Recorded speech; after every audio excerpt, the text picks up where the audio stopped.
What is going on, guys? It's your boy Lander, and today we're going to be going over how to scalp trade and exactly how I trade step by step. Make sure to stay to the end of the video so you guys know who won last week's giveaway and if you guys want to enter into the next giveaway that I have.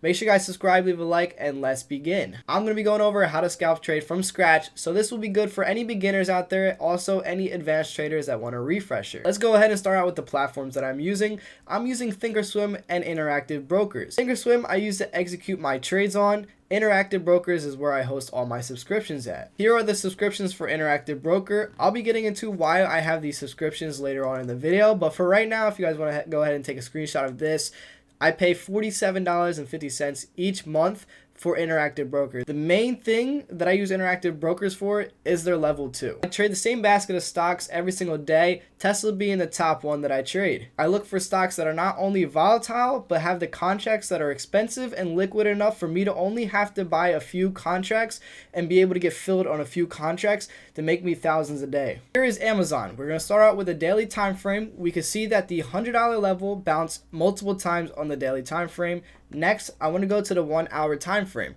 We can see again, same thing. It's been bouncing at this $100 level. Number one, it's a psychological level, a huge psychological level. So we could already point out that the $100 level was going to be a level in the first place. But we can see how price reacted to it. Next, I want to see how price reacted to it on the 15-minute. Again, we're still $1 away from that $100 level, so it's not really going to be that close. So I don't need to look at that 15-minute or 1-minute time frame. Now, for something like Apple, I want to look at that 130 level. Number one, that 130 level looks great on the daily time frame, but if you go closer to the 1 hour, we can see that it already broke, which invalidates that as a key level. If a key level already broke, that means the move already happened. If we were just looking at the daily time frame, it was still holding this 130 level. We saw on the daily that it did break out, but again, if it's holding and it starts to retouch that and revisit that level, we could potentially play that again. So we can see on Friday, it bounced at 130. Next, we can see on Friday that you can't see on the 1 hour time frame that we actually broke 130 again, and we came down to 129.76. It looks like it bounced at that 130, and it did, but it also broke down on the 1 minute time frame, which again is not going to be as great of a key level as it was before.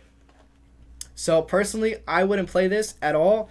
I would trade something that has not broke yet, like Tesla, for example.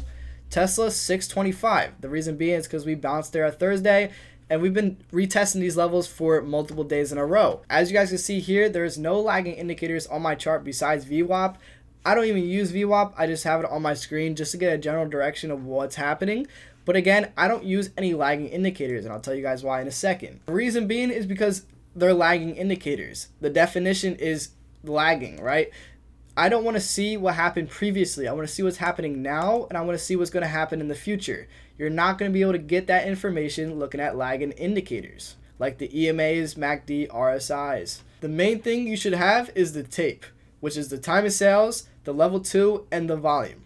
That's the main thing that you want to be looking at. I also have something called market internals up my screen, which is NQ, SPY, all of the stuff that's giving me a broad market outlook. This is good because you don't want to get in Tesla calls when the entire market is dumping. Also vice versa. You don't want to be getting Tesla puts when the entire market is pumping.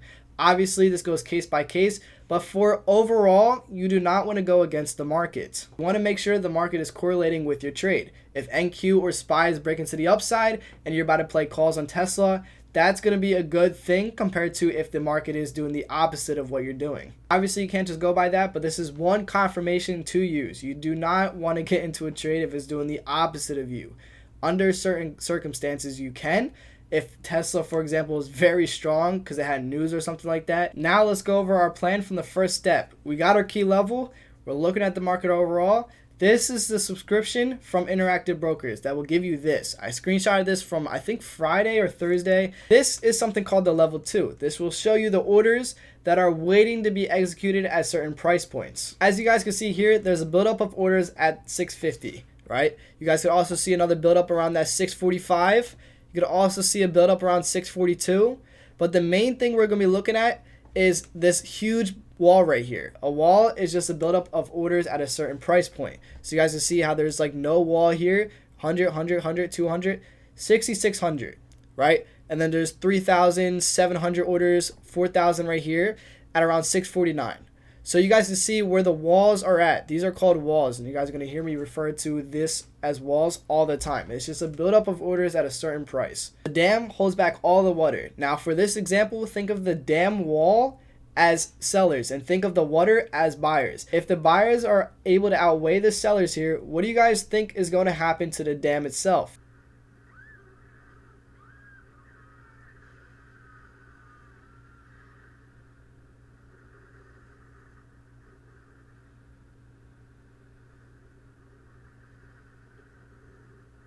Exactly. All those buyers outweighing the sellers is going to forcefully send that water in that direction. It's going to break the dam, and all that water is going to become aggressive and completely shred through whatever is in front of it. Each key level is like the dam wall. If the buyers or sellers at that certain key level able to outweigh that one side, that's exactly what's going to happen. Next, we have to figure out what contracts to get into. What I like to do is I like to find contracts that have 0.4 to 0.6 delta, as well as a contract that's 1 to 2 strikes out the money. You also want to make sure that it has high volume compared to its surrounding contracts. Now that we have the contracts themselves, we want to make sure that the market is actually correlating with our trade.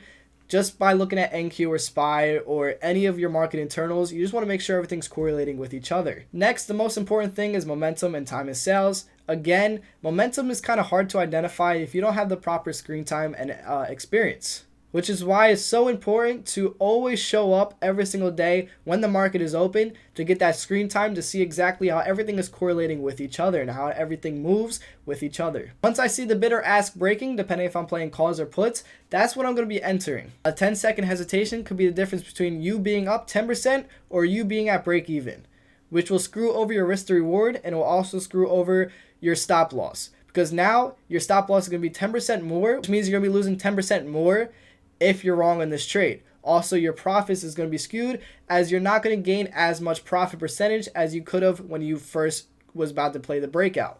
You could have made 15%. Instead, now you're only making 5%. Now your risk, instead of it being 5%, now it's 15%. Now that you're in the trade, this is the most important step, is your risk management. If the stock just broke the key level and it doesn't move, that's how we know the trade is bad and that you want to get out of that. You don't have to wait for it to hit your stop loss if you can already identify that it's a bad trade. Obviously, the more experience and screen time you have, the more easily identifiable this will be. But again, I usually don't let it hit my stop loss because I'm able to identify if it's a bad trade right off the jump. Now, a trick that helps me is I don't look at my P&L whatsoever. There's no benefit to that whatsoever. That will just make your emotions go through the roof. As you see you're making money, you want to sell. You're going to be selling based off emotions and not price action. The reason why I don't look at my P&L is because so I can focus on the trade and get out when the trade tells me to get out, not when my P&L tells me to get out. That's going to be trading on emotions. I don't want to trade on emotions. So there's no point of looking at your P&L. I don't see how much I'm up. I don't see how much I'm up percentage-wise. I don't care. I'll look at it after, but I won't look at it during the trade because it just gives you so many cons compared to the pros. Now, how I sell my position is I sell once I see momentum slowing down. It could be 5% gains, 10% gains, 40% gains. Whenever the trade is telling me to get out, that's when I get out. Ways to identify momentum slowing down is time and sales.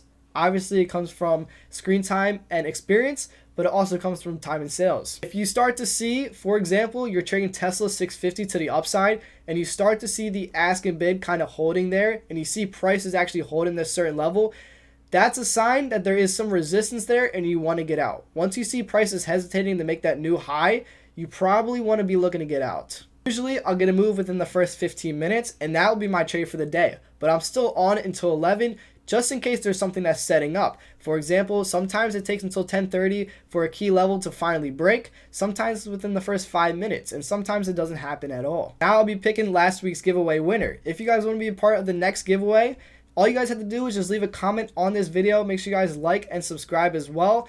And all I do is just pick a random comment in the comments down below, which I'm about to do right now. I'm going to come here, and whatever my mouse sticks on, you are the winner.